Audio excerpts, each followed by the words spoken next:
أعوذ بالله من الشيطان الرجيم بسم الله الرحمن الرحيم الحمد لله رب العالمين الصلاة والسلام والإكرام على رسوله الكريم محبوب رب المشرقين والمغربين جل الحسن والحسين مولانا مولى الثقلين أبي القاسم محمد اللهم صل على محمد وعلى محمد وعلى آل بيته الطيبين الطاهرين المعصومين المظلومين المنتقمين المنتقمين ولعنة الله على أعدائهم أجمعين.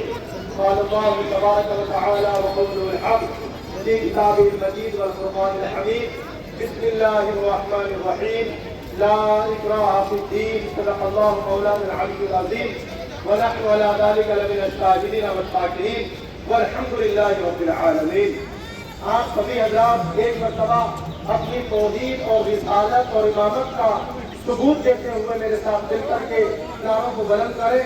نعرہ تکبیر، اللہ اکبر، نعرہ تکبیر، اللہ اکبر، نعرہ رسالت، یا رسول اللہ، نعرہ رسالت، یا رسول اللہ، نعرہ حیدری، یا علی، نعرہ حیدری. یا علی. آج کی جو تاریخ ہے وہ اپنے آپ میں بہت ہی پرملال اور غمدرد ہے. بہرحال ہم زیادہ وقت نہیں ہے اور زیادہ وقت نہیں بھی لیں گے. ہم سب سے پہلے یہاں آپ کے شہر میں اس جلوس کو دیکھتے ہوئے یہاں کا جو ماحول ہے کہ شیعہ سنی ایک ساتھ موجود ہے اور تمام آپ موجود ہیں، اس میں کسی نہ کسی کا ہاتھ ہے اور آپ سب کو جمع کرنے کے لیے ہم یہاں سب سے پہلے پرشاسن کا شکریہ ادا کریں گے اور ہمارے سی پی صاحب جناب حمید کمار صاحب اور علمدار کمیٹی کے جو ہمارے ذمہ دار ہیں جناب رشید مامو صاحب اور افسر خان صاحب اور اسی طریقے سے آپ لوگوں کے شیعہ کمیٹی کے جو ذمہ دار ہیں وہ اعجاز دیگی صاحب اور رشید صاحب، آپ لوگوں کو سب کو ایک دھاگے میں پرو کر کے یہاں لائے ہیں کیونکہ ہمارا دین یہ بتاتا ہے کہ لا الہ الا دین میں کوئی کسی طریقے کا زبردستی نہیں ہے. جو چاہے کوئی بندہ کرے لیکن زبردستی نہیں ہے. ہم نے اور جماعت کی زمین پر سب سے پہلے یہ دیکھا انڈیا کے اندر انڈیا سے باہر بھی کہ آپ شیعہ سنی یہاں ایک ساتھ ہیں اور آپ سب کو کام لانے کے لیے جن لوگوں نے یہ کام کیا ہے خاص کر ہمارے رشید مامو صاحب، آپ ان کے لیے دعا کریں کہ پروردگار امام حسین کے صدقے میں ان کو اور اچھے سے جہاد کے لیے کام کرنے کی توفیق عطا فرمائے. اور میں یہاں سے آج کا اب اپنی بات شروع کرتا ہوں کہ ہم یہاں سے آپ کو یہ پیغام دینا چاہتے ہیں کہ پوری کائنات کے اندر